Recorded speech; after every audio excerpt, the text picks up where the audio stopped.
सुप्रभात विद्यार्थियों, मैं आपकी हिंदी की शिक्षिका निशा।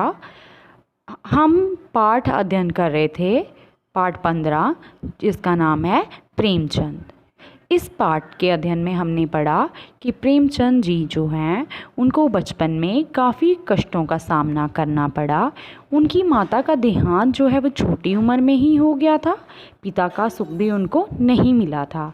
पहली पत्नी से उनका विवाह हुआ तो वह अच्छी नहीं थी और उन्होंने उसके साथ 10 साल तक अच्छी तरह जीवन नहीं व्यतीत किया। फिर उनके बाद उन्होंने एक शिवरानी नाम की बाल विधवा लड़की से दूसरा विवाह किया था। यहाँ तक विद्यार्थियों हमने पहले पढ़ लिया है। अब हम इसके आगे पढ़ेंगे पृष्ठ संख्या 93 पर। धनपत राय पढ़ाकू तो थे ही, कलम भी चलने लगी। मैट्रिक पास करने से पहले ही उनको लिखने का चस्का लग गया था। तो आगे जो आपको जैसे आपने पढ़ा कि ये धनपत राय जो हैं प्रेमचंद जी हैं, इनको बचपन से ही पढ़ने का बहुत ही शौक़ था और पढ़ पढ़ के उनको अब लिखने का शौक़ भी जाग गया था। मैट्रिक जो है वो उन्होंने पास कर ली थी और उसके साथ साथ वह अपनी आगे की पढ़ाई भी करते और ट्यूशन भी पढ़ाते। सारा दिन जब उनका ख़त्म हो जाता तो जब उन्हें थोड़ा सा समय मिलता तो वह किस्से कहानियाँ जो हैं वो पढ़ते और यही किस्से कहानियाँ हर एक किस्म की उन्होंने किताब जो है वो पढ़ डाली थी छोटी ही उम्र में। और इन्हीं कहानियों का असर जो है वो उनके दिमाग में पड़ता है और जिसकी वजह से वह उन्हीं कहानियों से कुछ कुछ चीज़ें लेकर अपनी कल्पनाओं को उसमें संजोकर एक नई कथा वस्तु तैयार करते, एक नई कथा वस्तु तैयार करके नई कहानी लिखना शुरू कर देते। पहले सोचते और फिर वो उस कहानी को कागज़ों पर लिखना शुरू कर देते। 1901 और 2 में उनके एक दो उपन्यास निकले थे। पहले उन्होंने उपन्यास लिखे और फिर उसके बाद 1907 में उन्होंने कहानियाँ लिखना शुरू कर दी। अंग्रेजी में रविंद्रनाथ की नई गप्पें पढ़ी थी।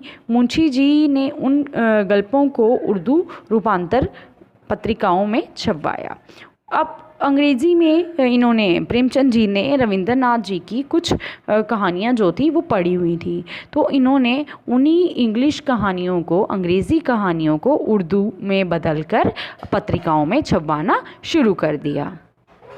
प्रेमचंद की जो उर्दू में उन्होंने सबसे पहली कहानी लिखी थी वो थी संसार का सबसे अनमोल रतन, जो 1907 कानपुर में उर्दू मासिक जिसका नाम था ज़माना, तो इसमें प्रकाशित हुई थी। ज़माना जो है, ज़माना में धनपत राय जी की अन्य रचनाओं का प्रकाशन 1903 और 4 से ही शुरू हो गया था। पहले धनपत राय जो है वो प्रेमचंद का नाम ही है, तो पहले उन्होंने कुछ छोटी छोटी कहानियाँ, आर्टिकल वो लिखते थे। तो ये ज़माना नाम की जो मासिक वो थी, पत्रिका थी, इसमें इनका पहले से भी प्रकाशन जो है, इनके लिखी हुई रचनाओं का प्रकाशन पहले से ही होता था। 1903 और 4 से ही शुरू कर दिया गया था। 1904 के अंत तक नवाब राय ज़माना के स्थायी और विशिष्ट लेखक हो चुके थे। अब उर्दू में जो भी रचना जो करते थे ये प्रेमचंद जी, तो उसमें अपना नाम प्रेमचंद नहीं नवाब राय लिखते थे। तो ये जो ज़माना नाम की पत्रिका थी, इसमें पहले से ही जो वहाँ के मेन जो आप कहते हैं ना, जैसे हम मानोगे कि उनके मुख्य जो लिखने वाले जो लेखक थे वो वहाँ पर कौन थे? प्रेमचंद। और इनको वहाँ पर नवाब राय के नाम से भी जाना जाता था। 1905 तक के आते आते उस समय पहले जो है प्रेमचंद जी तिलिस्मी और अय्यारी, तिलिस्मी अय्यारी हो गई, जादूगरी और भूत प्रेत वाली कहानियाँ जो हैं वो उनको लिखते थे। फिर उसके बाद उन्होंने ये वाली कहानियाँ लिखना बंद कर दी और इसके बाद उन्होंने राष्ट्रीय और क्रांतिकारी भावनाओं वाली जो कहानियाँ हैं उन पर जोर दिया और इस तरह की कहानियाँ लिखना शुरू कर दी।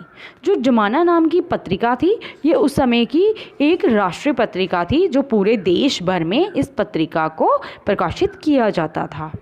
उस समय भारत के सभी लोग जो हैं वो अंग्रेजी शासन और ये गुलामी के जंजीरों में फंसे हुए थे और कुछ देशद्रोही गद्दार उनके खिलाफ बातें करते हुए जो हैं वो प्रेमचंद जी को वहाँ पर ज़माना के दफ्तर के बाहर जो है देशभक्तों का अड्डा जमा रहता था। तो वहाँ पर ऐसी बातें जो हैं वो उनको सुनने को मिलती थी। और उनकी बातें ही सुनकर ये जो राष्ट्रीयता की भावना जो थी वो प्रेमचंद के दिल में जो है वो जाग जाती, और वह उनकी बातों को सुनकर कहानी बनाकर इतनी अच्छी तरह संक्षेप में लिखते थे। वो उनको पता नहीं कहाँ से उनकी एक ऐसी रचना जो है वो उनके दिमाग में आ जाती थी, और वह बड़ा ही सुंदर चित्रण जो है राष्ट्रीयता का अपनी इसमें कहानी में लिखकर छापते थे। उनके चाचा जी उनको प्यार से नवाब राय कहते थे, तो शुरू से ही उनको नवाब राय नाम से भी जाना जाता था, और ये नाम उनके साथ कई वर्षों तक चलता रहा। 1910 और 11 में सोजे वतन की जब्ती के साथ नवाब राय की नवाबी ख़त्म हो गई।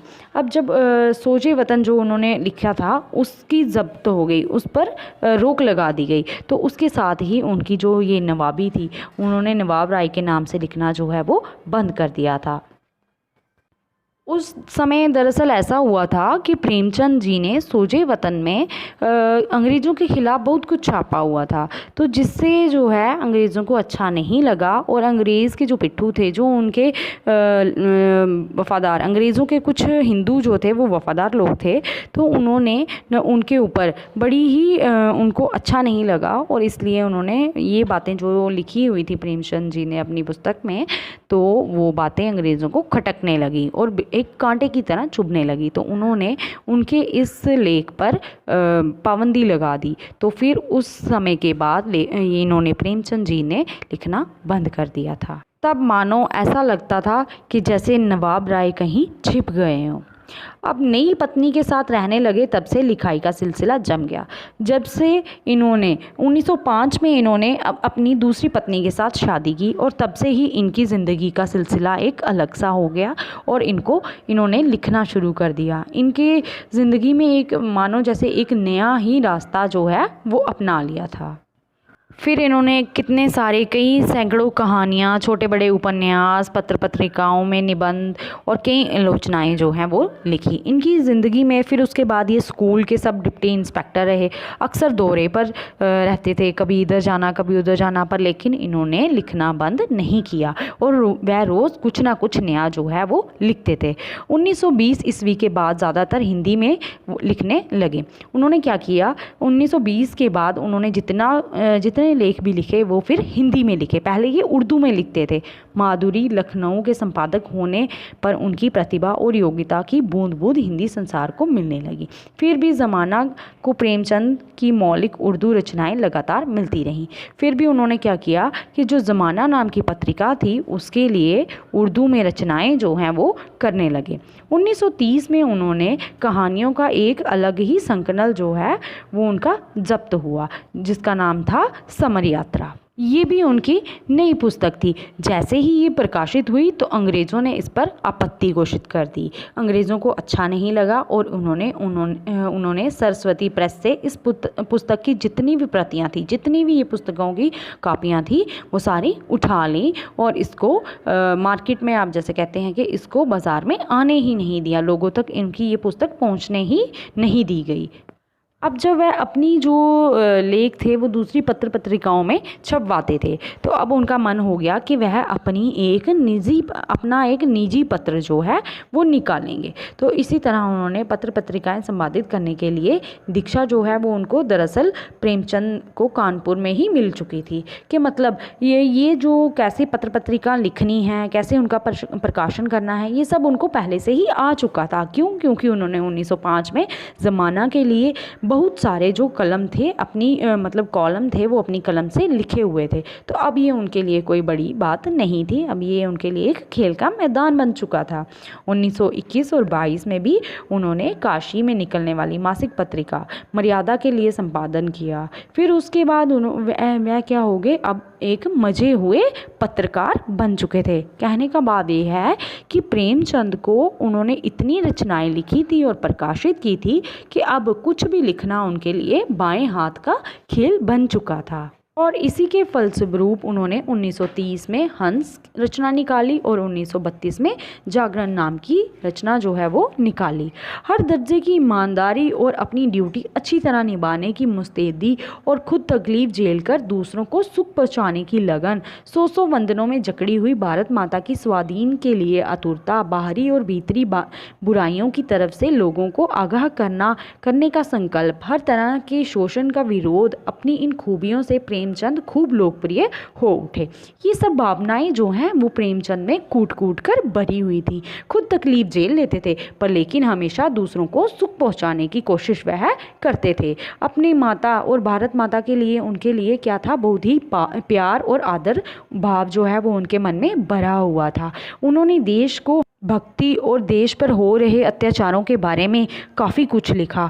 हमारे गरीब लोगों के शोषण के विरोध में भी बहुत कुछ लिखा। इसी खूबियों के कारण प्रेमचंद जो हैं वो महान लोकप्रिय लेखक के नाम से जाने जाते हैं।